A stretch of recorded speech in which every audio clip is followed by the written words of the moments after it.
I'm Rylee, and I have had anxiety and OCD since the moment I can remember. And I also lost my brother to suicide this year, so I think I'm pretty qualified when it comes to talking about mental illnesses. A little bit about me, so you know where I'm coming from. I'm a senior in high school. I have a 4.2 grade average. I have a very loving and supportive family who is always there for me. And usually that would make you think that my life should be perfect and I have nothing to worry about at all, right? Yeah, that's not true.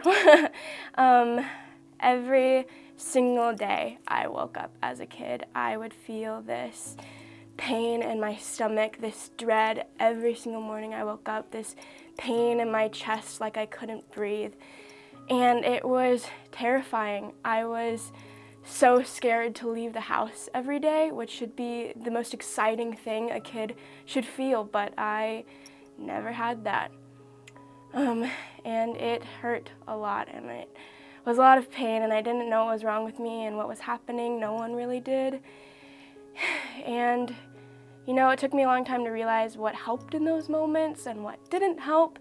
And being diagnosed in itself was a miracle. It was nice to know what exactly I was going through. It was nice to see someone understand what I was going through and not feel alone. And honestly, the biggest support that has been there for me in those times has been my mom.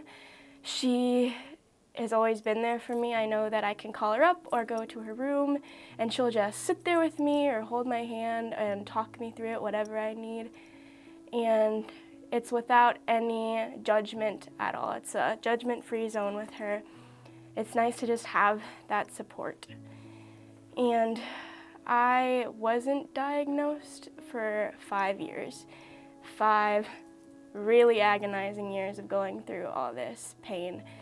And it wasn't my parents' fault. They were suffering right along with me. They just had no idea. They didn't know what I was going through. They had no clue that it was a mental game, and it's because we can't talk about it in this society. It's seen as wrong and like there's something wrong with us and that we're insane and at any moment we're just gonna crack, but that's not entirely true.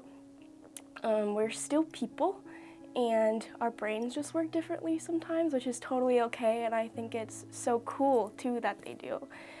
And of course I can't speak for everyone who goes through mental illnesses. I'm not trying to do that at all, but for those of you who are wondering maybe what's helping, whether it's a friend or a student or a family member, just be that person who can just sit with them in those moments where the world feels like too much. Just sit with them and let them know you're there for them, because that is just incredible for us.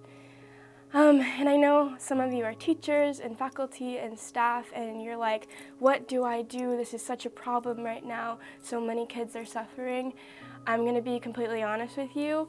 School makes it 1,000 times worse. It really does. We're put on so much stress, whether it's directly or indirectly, and it's not your fault necessarily, but it's how we feel. And sometimes we just can't do school anymore. We just can't, and school should never be our first priority. It really shouldn't. Our health always comes first. And I want your students to know that and feel cared for and have a place to go, whether it's a corner in a room or a full room where they can just take a step back and escape from those feelings. Because it's hard.